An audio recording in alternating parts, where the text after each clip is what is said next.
Hello and congratulations on getting access to this video course on how to optimize your videos before making your YouTube videos live. So this is video number 1, which is the introduction to YouTube search engine optimization. So I want to first start out by saying the goal is to focus on doing the right amount of keyword research and video file automation before actually uploading any of it to YouTube. So essentially this is all about what most people forget about doing before making their YouTube video live. Because if you think about it, most people think about, okay, what do I do after I upload this video? They don't really think about what they have to do before making it live. So this is not about what you can do afterwards, as that is a totally different focus, but rather before. So besides simple optimization, you really need to know that YouTube ranks the videos that people watch the longest. Meaning, let's say for example that we have a 10-minute video. YouTube looks at that video. They look, yes, at the likes, dislikes, and comments, but they also look at, okay, do people actually watch most of this video? And based on, let's say, 1,000 views, how many of those 1,000 views actually watched either 50% or 100%, or how many minutes total? 1,000 times how many minutes was watched. So they really look at how long people watch the videos as a whole. Meaning the more viewers and the longer that they watch, that will get you ranked up further and further up. So instead of focusing on, spammy tactics, tons of backlinks, and all of that, our goal here is to really focus on the user experience. So what I want to do now is give you a quick overview of what's inside this video course. This is, of course, video number 1. Video number 2 is going to be about competitive research, or in other words, researching your competitors to kind of get a better idea of why YouTube is ranking those videos. Video number 3, we'll talk about highly searched keyword terms and how you can find those for your product or service, or whatever you're trying to promote. Video number 4, we'll talk about your title and your description. Video number 5, we'll talk about video file optimization. So we're going to optimize the actual file because each file has essentially information in it. And of course, video number 6, we'll talk about why your thumbnail is important and how to make it professional and good looking. And video number 7, we'll talk about video length and why that matters. We talked briefly about it just now, but I'm going to dive in deeper in that video. And of course, last but not least, I'm going to give you a secret tip on how to outrank your competitors in video number 8. So before we get started, I want to talk about what you need to have in hand. You're definitely going to need your product or service and an idea of the niche that you're targeting. You also need to have a video that is ready to be uploaded. And with that said, let's move on to video number 2. Hello and welcome back. This is video number 2. So let's talk about competitive research. You see, the best way to understand how you can rank better is to know what is already ranking in your niche or your market. So what we want to do here is we want to analyze the videos that are on the top. And I want you to specifically look at what titles, what descriptions are they using, and what thumbnails are they using that are eye-catching. And what is the user experience like when you click through those videos? So let's go ahead and do some competitive research. So for the sake of making sure that we find YouTube videos that actually relate to promoting a product, what I want to do now is just to pick a product out of the blue and let's take a look at YouTube. So one product that I've been using for a while now, which has been really, really awesome, is called the Instant Pot. It's basically a pressure cooker that cooks food at a really fast rate. So what we're going to do is we're going to hop on over to youtube.com and we're going to type in Instant Pot and see what we get.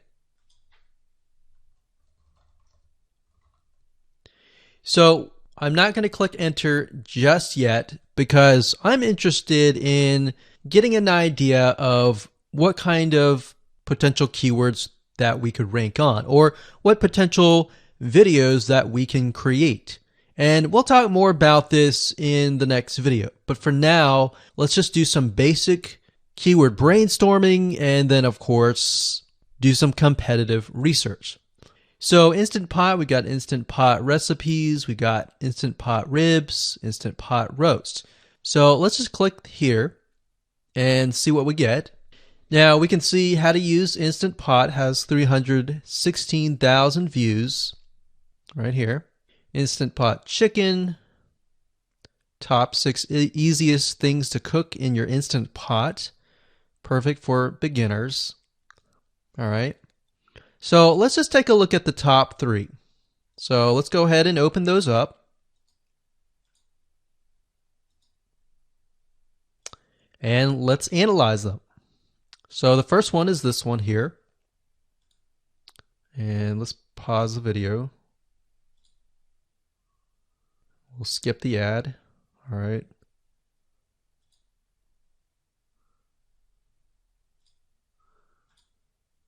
Okay, so how to use the Instant Pot 101 for beginners.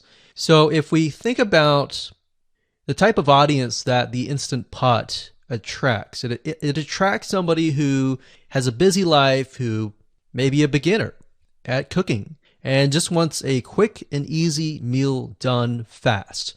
So we can see that. So one thing that I like to do is I like to copy the titles to Notepad. Just kind of get an idea of what we're dealing with. So that's the title. Looks like she's promoting an Amazon affiliate link. We can see that here, Amazon.to. We've got Instant Pot hacks, Instant Pot yogurt, and all that. So what she's doing, it's very funny, but she may not realize she's doing this, but what she's using is a method called siloing. And she's basically telling YouTube, hey, not only do I have this video on Instant Pot, I've got Instant Pot hacks, yogurt, recipes, and other recipes. So let's just copy that in here. So that's video number 1. So we're going to rank it from video 1, video 2, and video 3. Let's scroll down a bit. We've got 373 comments. I will say when it comes to YouTube, they're looking for engagement. So comments is good, likes are good, even dislikes are good as well. Even though dislikes are bad from a human standpoint, it tells YouTube that there is engagement. All right. So sometimes we're going to be able to view, we can't do it here, but sometimes you'll actually be able to view more data. But for now, you can't hear. Now, we can actually dig deeper if we want to. So let's just take a look at Natural Brittany's YouTube channel. Because when you're doing competitive research on YouTube, it's not just that particular video. It's actually the whole YouTube channel as a whole. The authority that that channel holds. So she has 116,000 subscribers. Click on the videos. She has a good amount of videos that talk about anything, looks like from cooking, from budgeting, from grocery, a lot of very similar videos. So let's scroll down. And now let's go ahead and take a look at the second highest ranking video. So if we go back over to here, and this is the Instant Pot chicken, cook with me, meal planning, meal prepping, Sunday setup. So let's go here, take a look.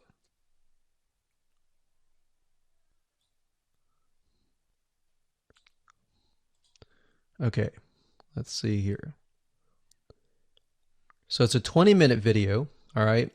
And it has 658 likes, 5,000 views. If we take a look at this video here, this has 320,000 views and 7,000 likes. Now, notice how it says 13 minutes here, and notice how it says 20 minutes here. We'll go back to this later on. All right, so we'll talk more about why a certain amount of time of your video is important, why the timing is important.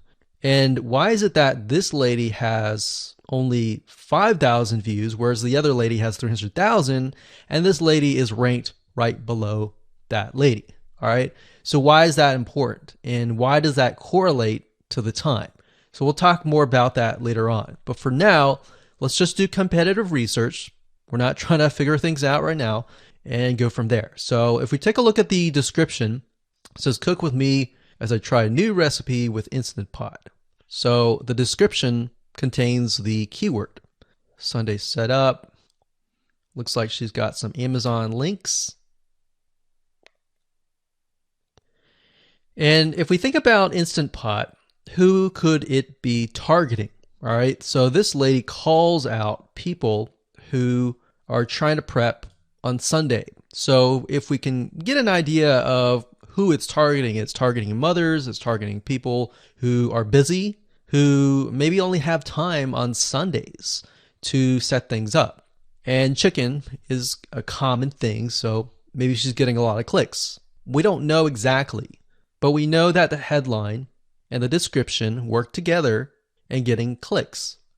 All right, back over here, this is the third one.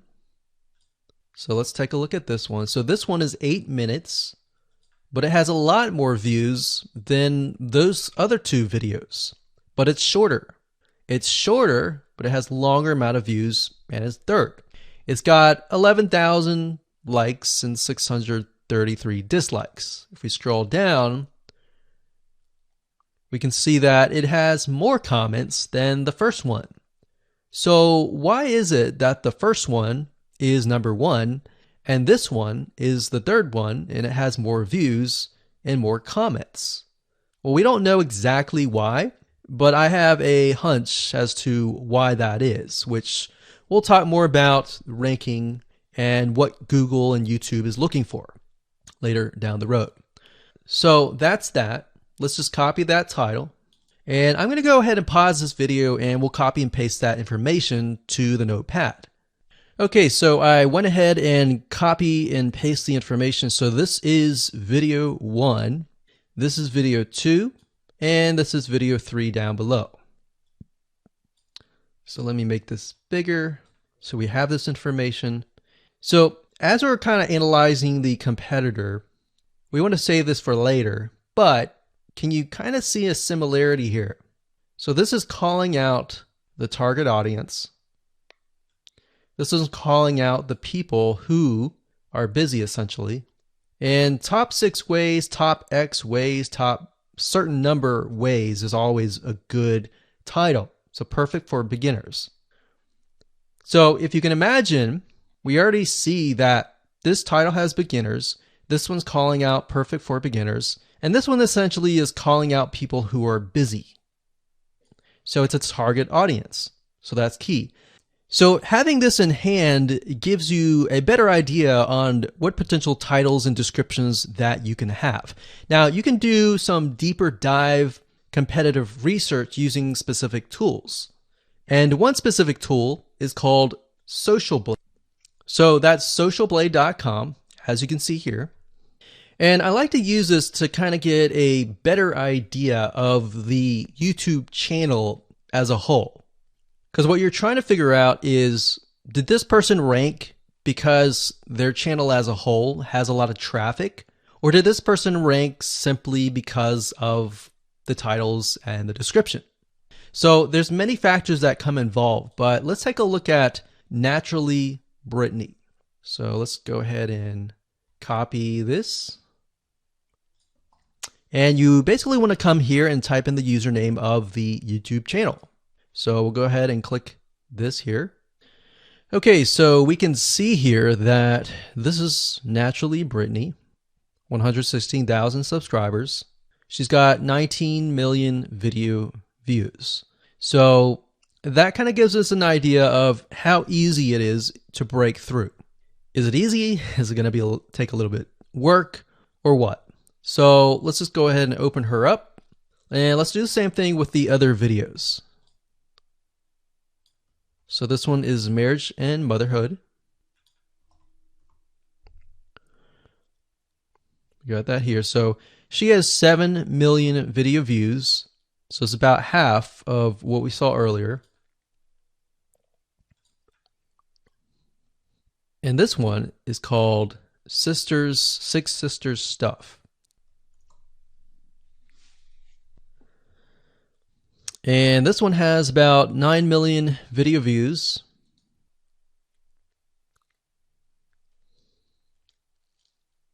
So right off the bat, we can see that if we were to rank on the keyword Instant Pot, it's going to take a lot to break through. But the way we can break through is by using essentially subcategories of that keyword. So Instant Pot recipes or Instant Pot chicken recipe, stuff like that. So we can see that each one of these has about 100 to 200,000 subscribers.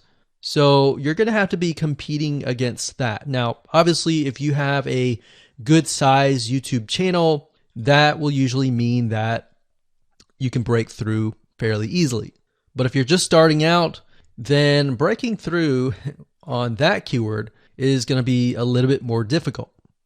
So the next question is, what keywords should you use? And we'll discuss that in the next video.